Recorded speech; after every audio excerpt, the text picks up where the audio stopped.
Hello folks, today I have a question from 2012 October November paper 1-3 and the question number is 15.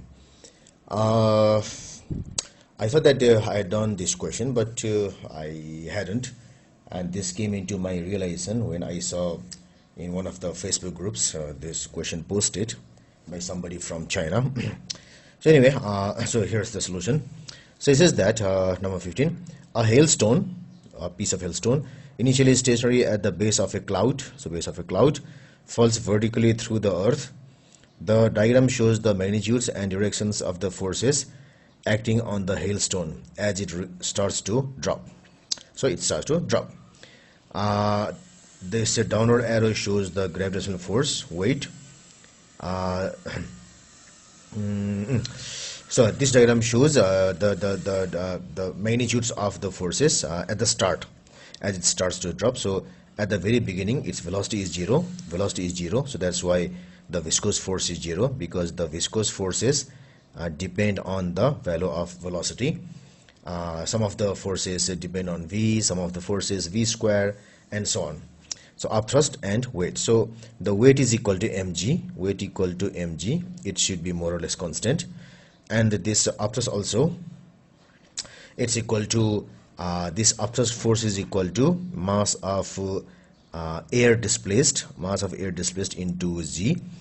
And since we do not we consider that the density of air is constant throughout the fall, so this should also be constant. So constant, and this viscous force, it might change, it should change, because it depends on velocity. So we have to find which diagram shows the magnitudes and directions of these forces when the hailstone attains a terminal or constant speed in the air of uniform density. So as I said, air has been assumed to be of uniform density, so that's why this thing upthrust will be constant. Now we have to find which diagram is correct. So if I go through the diagrams without any second guess, I can say that this thing is correct. This thing is correct. It's because what we know is the weight, which is the product of m into g, it should be constant. So in all these four, weight is constant, and the value of upthrust should also be constant. Constant means equal to this. So here not equal to this, here not equal to this, here also not equal to, here equal to. And the viscous force, it varies, and it has varied from here to here, it has varied. So here it was 0 as shown by the just a dot, and here we have got an arrow, long arrow, which shows that it's not 0. Now going through detail, what we have is during terminal velocity we have got upward force and downward force are equal.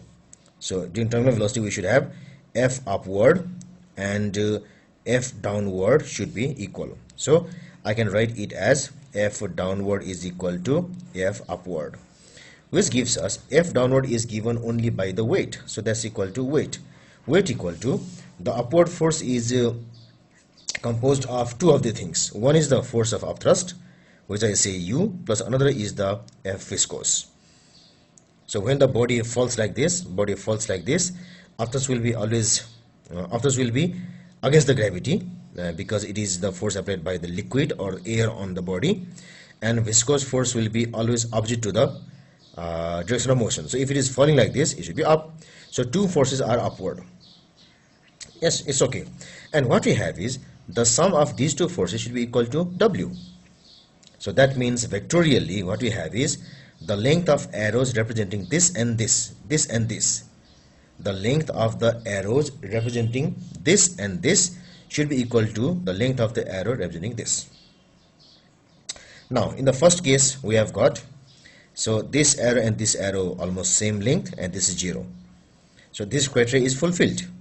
But during terminal velocity we must have some viscous force, and this diagram shows that the upthrust has increased, which is not true.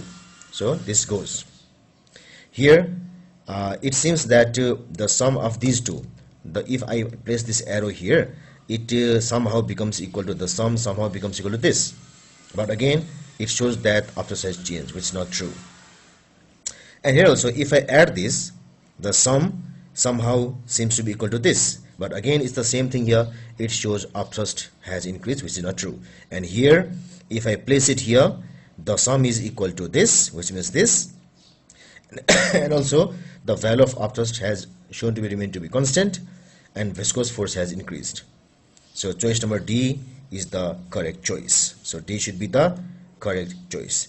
So many things to take care before we jump into the proper conclusion.